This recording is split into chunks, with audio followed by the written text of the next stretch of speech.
Nous avons le plaisir de recevoir aujourd'hui Erika Sam, qui est directrice du développement RH de la MACSF. Bonjour Erika, nous sommes ravis de vous accueillir. Bonjour. Alors, quelques mots de contexte pour commencer. Le phénomène que les Américains appellent Big Quit ou Great Resignation semble se propager en France. Cette éventualité, ajoutée à celle du manque d'attractivité du secteur de l'assurance, ne vont-elles pas, boostées par les crises sanitaires, notamment le Covid, générer une pénurie de talents, voire une guerre à proprement dite des talents pour le secteur de l'assurance? C'est le thème de notre entretien. Guerre des talents, une réalité pour l'assurance. Alors, nous allons commencer, Erika, par la première question. Est-ce que, selon vous, il y a actuellement de nouveaux besoins pour les collaborateurs au sein de la MACSF, mais aussi par rapport à leur entreprise en général? Alors, à la MACSF, on est conscient depuis longtemps des nouveaux besoins qui émergent au niveau des nouvelles entreprises, comme la conciliation entre la vie personnelle et la vie professionnelle, le besoin d'avoir du sens. Donc c'est pour ça qu'à titre d'exemple, on a déployé depuis 2009 le télétravail. On était l'une des premières entreprises du secteur de l'assurance à signer un accord qui a permis l'adoption de nouveaux modes de fonctionnement, de nouveaux modalités de travail et surtout qui a permis donc une vraie conciliation entre la vie professionnelle et la vie privée. Parce qu'on est convaincu au sein du groupe que la préservation de la santé de nos collaborateurs est un facteur de succès pour préserver leur engagement. Et en tant qu'assureur de professionnels de santé, on avait réellement donc pour objectif de préserver cette santé au travail et cet engagement par rapport donc aux besoins qui émergent aujourd'hui. Très bien, très bien. Et globalement, est-ce que vous trouvez que les collaborateurs au sein de votre entreprise ont un rapport au travail qui a évolué, qui a changé ? Le fait de travailler dans une mutuelle qui accompagne les professionnels de santé, qui travaillent pour le domaine de la santé, fait sens. Donc clairement, pour nos collaborateurs, il y a un vrai engagement qui existe, qui se développe et qui perdure, avec un sentiment d'utilité qui est réel. Donc, quand on regarde les 2 dernières années avec la crise sanitaire qu'on a connue et qu'on connaît encore un peu, oui. Nos collaborateurs étaient en première ligne puisqu'ils ont accompagné ceux qui étaient en première ligne. Donc il y a un réel sens là qui permet donc de donner de la motivation et de l'engagement. Donc le rapport au travail, au final, il n'a pas tellement changé au sein du groupe parce qu'on sait pourquoi on vient travailler, on travaille pour le monde de la santé et ça c'est très concret. D'accord, très bien, merci beaucoup. Est-ce que vous pensez qu'il y a un accès plus concurrentiel, entre guillemets, aux talents et une plus grande difficulté à fidéliser ces mêmes talents ? Je reviens encore sur notre ADN. En fait, travailler pour des professionnels de santé dans des conditions de travail qui sont favorables au sein du groupe, ça nous permet de recruter et de fidéliser. Donc c'est vrai qu'on a cette chance encore au sein du groupe de pouvoir donc attirer, fidéliser nos collaborateurs, parce qu'on est en plus un groupe à taille humaine. Oui. On a je dirais donc les moyens, nos ambitions. Et un talent qui est chez nous peut vraiment clairement s'épanouir dans la mesure où il est persévérant, où il a de la motivation et où il sait s'adapter. Donc c'est vrai qu'on n'a pas tellement constaté aujourd'hui de fuite de talent au sein du groupe, mais on reste vigilant, hein, bien sûr.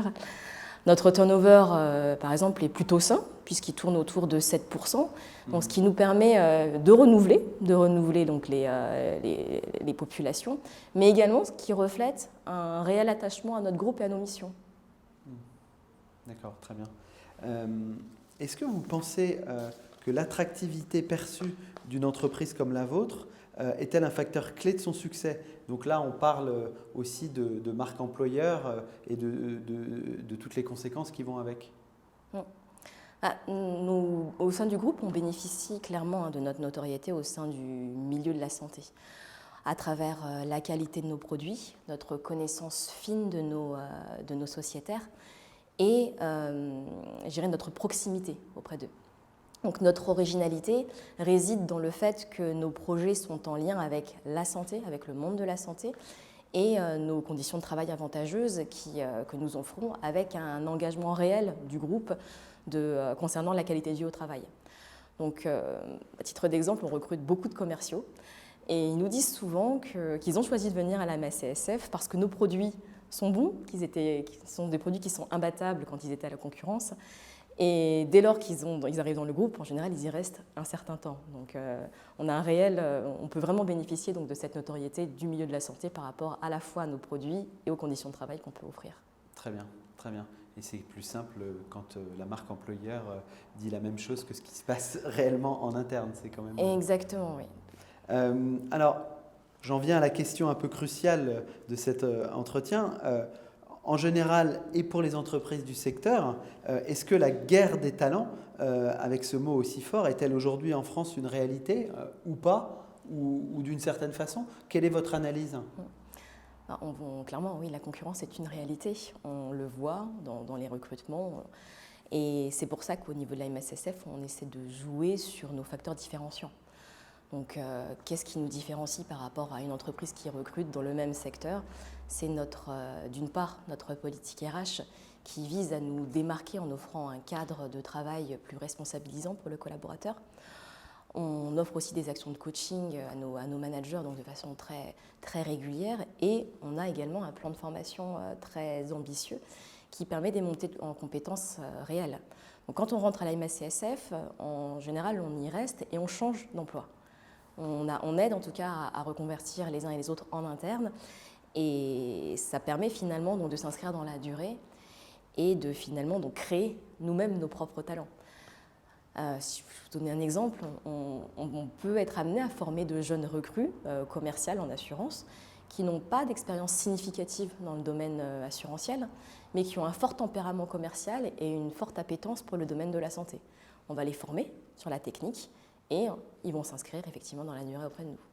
Un autre exemple, on sait tous que c'est la guerre des talents sur les profils IT, les profils digitaux. Donc ce qu'on va faire au niveau de la MSSF, donc on va se lancer dans la mise en place d'une académie interne où on va du coup accompagner nos développeurs vers l'apprentissage des codes, des langages qui sont actuels et qui vont nous permettre finalement donc, de mener à bien nos projets.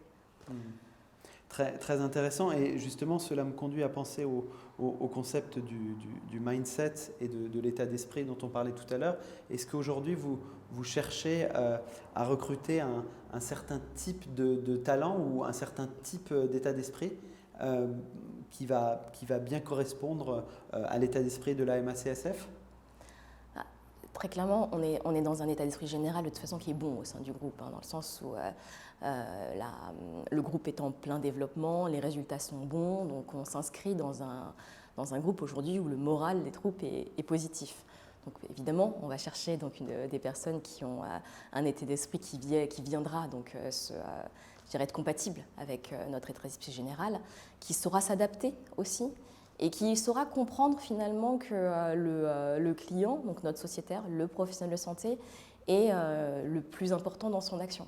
Donc à partir du moment où on a une personne adaptable, qui a envie d'innover et qui met le client professionnel de santé au centre de ses préoccupations, donc les candidats ont toutes leurs chances effectivement d'intégrer le groupe et d'y rester. Très bien. Y a-t-il par rapport aux compétences clés recherchées, alors, quel type de compétences clés vous recherchez actuellement au sein de la MACSF et est-ce qu'il y a une difficulté particulière sur certaines compétences?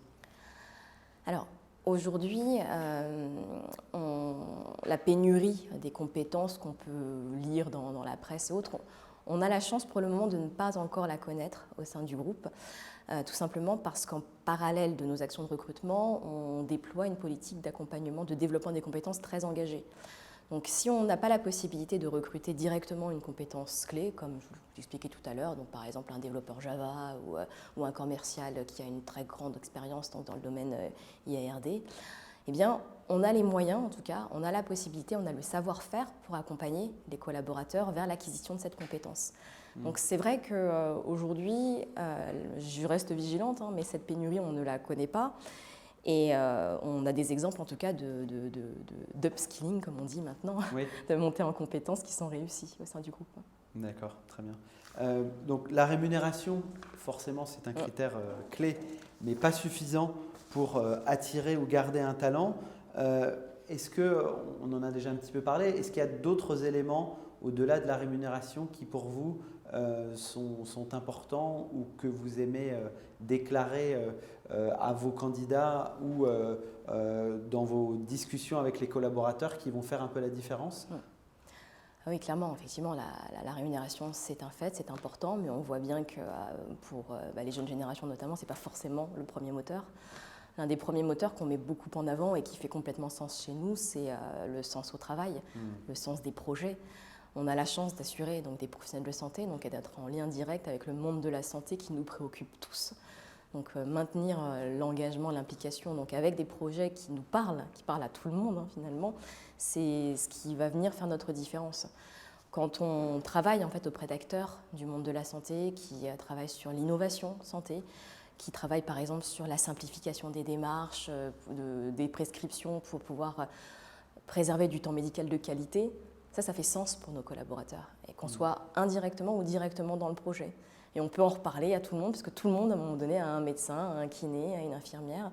Donc c'est cette implantation, c'est cet ancrage dans la vie quotidienne de chacun qui fait que ça donne du sens à nos collaborateurs qui, derrière, sont animés au quotidien, au-delà d'un package de rémunération qui reste attractif et des conditions de travail qui sont aussi très bonnes au sein du groupe.